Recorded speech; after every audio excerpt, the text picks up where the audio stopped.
आज की वीडियो में हम देखने वाले हैं कि कौन सा WWE स्टार का WWE काफी जल्द हील टर्न कराने वाली है और क्या कारण है क्राउन जूल में रोमन रेस का मैच अचानक बुक करने के लिए। तो दोस्तों, मेरा नाम है शुभम और आप देख रहे हैं खबर WWE की। तो चलिए शुरू करते हैं।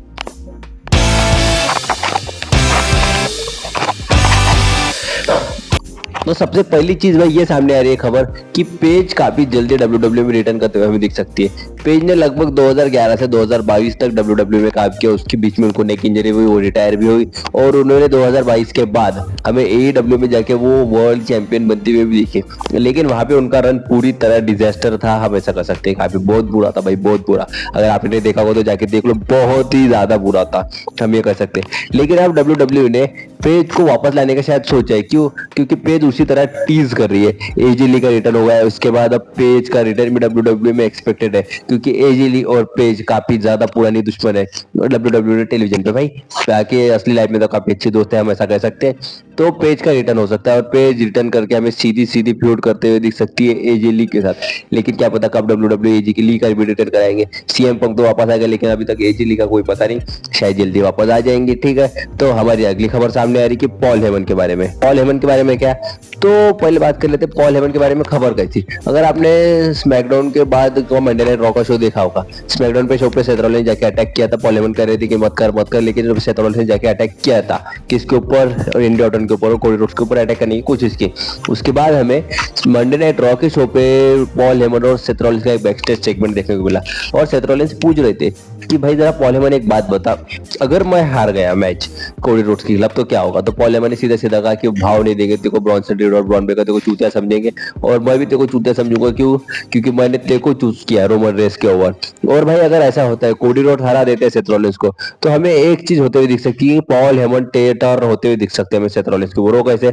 वो चाहे ट्रिपल एच को जाके कह सकते हैं कि भाई ट्रिपल एच देख, उसने लगभग 1 महीना हो गया अपना टाइटल डिफेंड नहीं किया। उसने अपना टाइटल आखिरी बार कब डिफेंड किया था मुझे भी याद नहीं, कब डिफेंड किया था। और देख, जब WWE की पॉलिसी है एक चैंपियन को 1 महीने के अंदर अपना टाइटल डिफेंड करना पड़ता है, पॉलिसी है। लेकिन पॉलिसी जाती है घुइया के खेत में, हम ऐसा कर सकते हैं साला, जब WWE चाहे तब डिफेंड कराती है। WWE में काफी बार देखने को मिलता है। ठीक है, तो अगली खबर सामने आ रही है कि ब्रॉन्सन रीड ने रोमन रेस को धमकी दे दी है और वो एक पॉडकास्ट पे गए थे और उन्होंने रोमन रेस को कहा कि ये बल्ला देख रहे हो, एक पुरानी बैट थी उनके हाथ में, ये बल्ला साला का रोमन रेस की गांड पे मारूंगा, यानी पिछवाड़े में रोमन रेस की मारूंगा, एस पे मारूंगा। और भाई हम ऐसा कर सकते हैं कि ब्रॉन्सन रीड एक ऑस्ट्रेलियन है और ऑस्ट्रेलिया में क्रिकेट ज्यादा फेमस है। जैसे हम इंडिया से, तुम मेरा वीडियो देख रहे हो तो इंडिया में जितना क्रेज है उतना ही क्रेज ऑस्ट्रेलिया में भी है क्रिकेट का। और ब्रॉन्सन रीड एक ऑस्ट्रेलियन है तो उनको भी क्रिकेट की काफी अच्छी नॉलेज है, हम ऐसा कह सकते हैं। और शायद वो हमें वहां पे क्रिकेट बैट का यूज करते हुए दिख सकते हैं रोमन रेस के खिलाफ। तो लेकिन हमें ऐसा दिख सकता है कि रोमन रेस छीन सकते हैं, उसको बोल सकते हैं ला भी इधर, ज्यादा क्रिकेट बैट का यूज कर रहा है, चल साले तेरे को बताता हूँ कैसे रहती है क्रिकेट बैट। और ब्रॉन्सन रीड की काफी ज्यादा पिटाई हो सकती है वो क्रिकेट बैट से। कि भाई एक ऑस्ट्रेलियन स्ट्रीट फाइट मैच है और यहाँ पे क्या क्या यूज हो सकता है हमको पता नहीं, शायद हॉकी का भी देखने को यूज मिल सकता है हमें। और कौन से वेपन देखो, तुम स्टील चेयर, लैडर और टेबल तो पकड़ के चलो ही। ठीक है, तो अब हमारी अगली खबर सामने आ रही है कि बिगी के बारे में। भाई अगर तुमको पता होगा तो बिगी ने WWE से कुछ टाइम पहले रिटायरमेंट ले लिया था, यानी टेम्पररी रिटायरमेंट लिया था, क्योंकि उनको स्मैकडाउन में 2022 के एक शो पे एक रिच हॉलैंड ने बेली टू बेली सुप्लेक्स लगाया था, लेकिन वो गलत हो गया था और उसके बाद उनको गर्दन में इंजरी हो गई थी। उनकी C1 और C6 हड्डी रही थी अपने स्पाइन के अंदर, वो ब्रेक हो गए थे, फ्रैक्चर हो गई थी। उसके बाद उन्हें रिटायरमेंट लेना पड़ा और डॉक्टर्स ने कहा था कि भाई अगर बिगी सुन ले, अगर तूने रेसलिंग की तो तू मर भी सकता है। तो बिगी फिलहाल स्टेफनी मैकमैन के एक पॉडकास्ट पे गए थे और वहां पे उन्होंने बताया कि भाई देखो स्टेफनी दीदी, देखो अब मैं ये तुम्हारे शो पे आया है तो पूरी तरह ये बात क्लियर करना चाहता हूँ कि मैं WWE से या फिर किसी भी तरह के प्रोफेशनल रेसलिंग से रिटायर होने जा रहा हूँ, मैं अब कभी जिंदगी में रेसलिंग नहीं कर पाऊंगा, उन्होंने ऐसा कहा। लेकिन भाई नेवर से नेवर WWE की रेसलिंग की दुनिया में, जैसे एज, जैसे डैनियल ब्रायन, उन्होंने रिटर्न किया, शायद हमें फ्यूचर में जाके बिगी भी रिटर्न करते हुए दिख सकते हैं। बिगी भाई वर्ल्ड चैंपियन भी रह चुके हैं और शायद रिटर्न भी कर सकते हैं। बिगी ने ये भी कहा कि जिस तरह से मेरा WWE रन था मैं उसको देख के काफी ज्यादा खुश हूँ। ठीक, तो हमारी अगली खबर है डॉल्फ जिगलर के बारे में। तो डॉल्फ जिगलर के बारे में क्या, तो डॉल्फ जिगलर से TNA वालों ने कहा कि चल जा NXT पे जा, रेसलिंग कर क्या। तो उसने कहा, डॉल्फ जिगलर ने कहा कि देखो भाई, पहली बात मैं साला WWE में लगभग 10 या 19 साल, नहीं 19 साल तक मैं WWE में रहा। मैंने वहाँ पे सब कुछ जीत चुका, मैं ग्रैंड स्लैम चैंपियन था, मैंने NXT चैंपियनशिप भी जीती थी, और सब कुछ जीता। और अगर तुमको मुझको भेजना ही है TNA सुपरस्टार के तौर पे, तो तुम मुझे सीधा मेन रोस्टर पे भेजो। मैं NXT के शो पे नहीं जाने वाला। NXT के शो पे मैंने सब कुछ हासिल किया है, मैं वहाँ पे चैंपियन भी रहा हूँ। ऐसा हमें डॉल्फ जिगलर कहते हुए दिखे। और डॉल्फ जिगलर ने कहा कि मैं एक ही शर्त पे WWE में जाऊंगा वापस TNA की तरफ से, कि जिस चीज से TNO का फायदा हो। क्योंकि मेरे जाने से वहाँ पे मुझे नहीं लगता कुछ फायदा होगा, क्योंकि साला वो मुझे जाके स्क्वैश कर देंगे या कुछ और कर देंगे।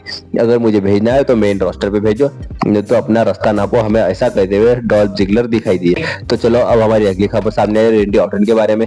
अगर आपने स्मैकडाउन का एपिसोड देखा होगा तो पॉल हेमन ने रेंडी ऑर्टन को कोडी रोड्स के खिलाफ भड़काने की कोशिश की, और कोडी रोड्स को खिलाफ भड़काने में हम ऐसा कर सकते हैं कि थोड़े हद तक कामयाब भी रहे पॉल हेमन।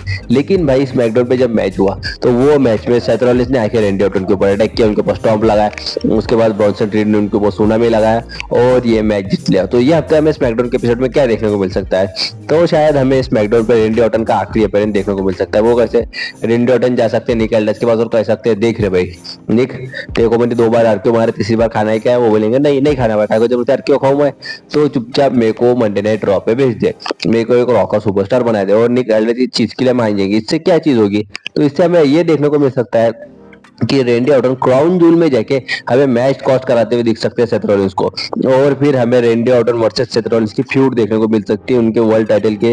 वो भी रेंडी ऑर्टन में मंडे नाइट ड्रॉ पे आ जाएंगे और सेथ रॉलिंस तो पहले से ही मंडे नाइट ड्रॉ पे है, ठीक। तो अगली खबर सामने आ रही है कि शेन मिकमैन का WWE में रिटर्न हो चुका है। और WWE ने उनके ऑफिशियल वेबसाइट पे जो करंट सुपरस्टार की लिस्ट होती है, जो एक्टिव सुपरस्टार की लिस्ट होती है, उसमें शेन मिकमैन को डाल दिया है रे भाई।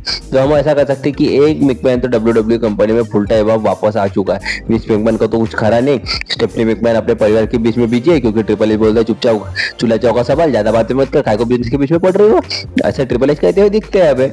और अब शेन मैकमैन का रिटर्न हो चुका है। शेन मैकमैन पॉसिबली किस रोल में आ सकते हैं? तो भाई मुझे तो नहीं लगता कि वो एक परफॉर्मर के तौर पे आएंगे, शायद कुछ और भी हो सकता है। मुझे जहाँ तक मुझे लगता है वो परफॉर्मर के तौर पे नहीं आएंगे और ना आना चाहिए।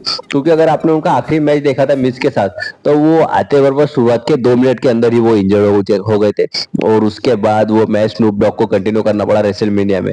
इस वजह से मुझे तो नहीं लगता है कि शेन मैकमैन को आना चाहिए, क्योंकि भाई शेन मैकमैन एक काफी जिगरा वाले सुपरस्टार है, काफी ज्यादा हाई फ्लाइंग मूव्स वो करते हैं, जिस तरह से आपने अगर उनको देखा होगा तो, ठीक है। तब हमारी नेक्स्ट खबर सामने आ रही है गुंथर के बारे में। कल की वीडियो में मैंने आपको बताया था कि देखो भाई, गुंथर गॉन्टलेट मैच जीत के जॉन सीना को फेस कर सकता है, लेकिन इसके बीच में एक सबसे बड़ी प्रॉब्लम सामने आ रही है, वो हमें आज पता चली, नहीं तो मैं आपको कल ही बता देता। तो WWE ने ये गलती कर दी कि गुंथर को अनाउंस करती थी। क्यों? क्योंकि अगर आपको पता होगा तो गुंथर CM पंक के खिलाफ अपना वर्ल्ड टाइटल हारे, और CM पंक हारे सेथ रॉलिंस को, जब सेथ रॉलिंस ने कैश इन कर लिया। तो इससे मतलब क्या है? तो सबसे पहली चीज, गुंथर इसीलिए हारे क्योंकि उनको अपने नाक की सर्जरी करानी थी। उनके नाक में प्रॉब्लम था कुछ, तो भी उसकी वजह से उनको सर्जरी करानी थी, और शायद गुंथर ने सर्जरी करा भी ली होंगी। तो गुंथर 6-8 महीने के लिए तो WWE टेलीविजन से बाहर है, और WWE ने उनको अनाउंस कर दिया। तो ये चीज शायद हाइप अप करने के लिए होगा सिर्फ जॉन सीना की रिटायरमेंट। क्योंकि अगर हाइप अप नहीं करना होता तो कोई और सुपरस्टार भी आ सकता था, WWE किसी और सुपरस्टार को भी डाल सकती थी। लेकिन गुंथर वर्सेस जॉन सीना का मैच फैंस को देखना है, इस वजह से हमें हाइप अप करने के लिए गुंथर का नाम डालते हुए हमें WWE देखने को मिली, ठीक। तो हमारी अगली खबर है, जैसे मैंने आपको शुरुआत में बताया कि एक सुपरस्टार हील टर्न ले सकता है, और वो सुपरस्टार दूसरा तीसरा कोई नहीं, ला प्रेमियर या ला पार्मियर या कुछ भी कहते हैं, वो WWE वाले, साला मुझे भी बोलते नहीं आता। स्टेफनी वेलकर। स्टेफनी वेलकर हमें WWE में अगले ही स्मैकडाउन के एपिसोड में, कल के ही स्मैकडाउन के एपिसोड में पॉसिबली एक हील टर्न करते हुए दिख सकती है। वो कैसे? अगर आपने पिछले हफ्ते का स्मैकडाउन का एपिसोड देखा होगा तो कॉन्ट्रैक्ट साइनिंग थी, और कॉन्ट्रैक्ट साइनिंग के ऊपर अटैक कर दिया रे भाई ना जेम्स और यूनाइटेड स्टेट चैंपियन ने दोनों के ऊपर। और उसके बाद ये हफ्ते के लिए उनका एक टैग टीम मैच हमें कंफर्म होते हुए दिखा, और ये टैग टीम मैच में हमें स्टेफनी वेलकर धोखा देते हुए दिख सकती है। किसको? तो टिफनी स्टैटन को। और कैसे थी कि जा तू अकेले लड़ ले, मेरे को कोई इंटरेस्ट नहीं तेरे साथ लड़ने के लिए, और उस जगह उनका हील टर्न हो जाएगा। और भाई दोनों के दोनों सुपरस्टार फेस के तौर पर काम करो, एक हील सुपरस्टार WWE को चाहिए वुमेन्स डिवीजन में, और शायद स्टेफनी वेलकर ये काम काफी अच्छी तरह रोल निभा सकती है, क्योंकि जिस तरह का उनका कैरेक्टर है, वो कैरेक्टर ये हील पर्सोना को काफी अच्छी तरह निभा सकता है। सबसे मेन चीज, अगर आपने देखा होगा तो मंडे नाइट ड्रॉ पे अचानक ही रोमन रेस का रिटर्न हो गया, और उन्होंने उसूस की मदद की, और उसके अगले मंडे नाइट ड्रॉ पे रोमन रेस ने अचानक ही चैलेंज कर दिया ब्रॉन्सन रीड को कि भाई ब्रॉन्सन रीड चल अपन दोनों जाके क्राउन जूल में एक मैच लड़ लेते हैं, वो भी ऑस्ट्रेलिया स्ट्रीट फाइट मैच। तो ऐसा क्यों करा है WWE ने? क्यों अचानक से चैलेंज कर दिया रोमन रेस से ब्रॉन्सन रीड को। तो भाई इसके कारण कुछ सामने आ रहे हैं। सबसे पहली चीज, अगर आपने रेसल पोलियो देखा होगा तो वो इवेंट, वो पेपर व्यू, वो लाइव इवेंट यहाँ पे ESPN नेटवर्क पे लाइव होते हुए दिखा। और जिस तरह से WWE ने प्रॉमिस किया था कि ये काफी ज्यादा धमाकेदार होगा, उस तरह का कुछ WWE डिलीवर नहीं कर पाई। इस वजह से ESPN काफी ज्यादा नाराज है WWE के ऊपर। और ये ESPN के तरफ से ही प्रेशर आया कि भाई तुम्हारे पास जब इतना बड़ा सुपरस्टार है रोमन रेज, उसका अगर तुम मैच नहीं कराओगे, द OTC का मैच नहीं कराओगे, कैसे चलेगा? चुपचाप उसका मैच कराओ। WWE ने इस प्रेशर में आके, ESPN के प्रेशर में आके रोमन रेंज का मैच अचानक बुक कर दिया ब्रॉन्सन रीड के साथ। तो दोस्तों, अगर वीडियो पसंद आएगा तो वीडियो को लाइक मारे बगैर मत जाओ।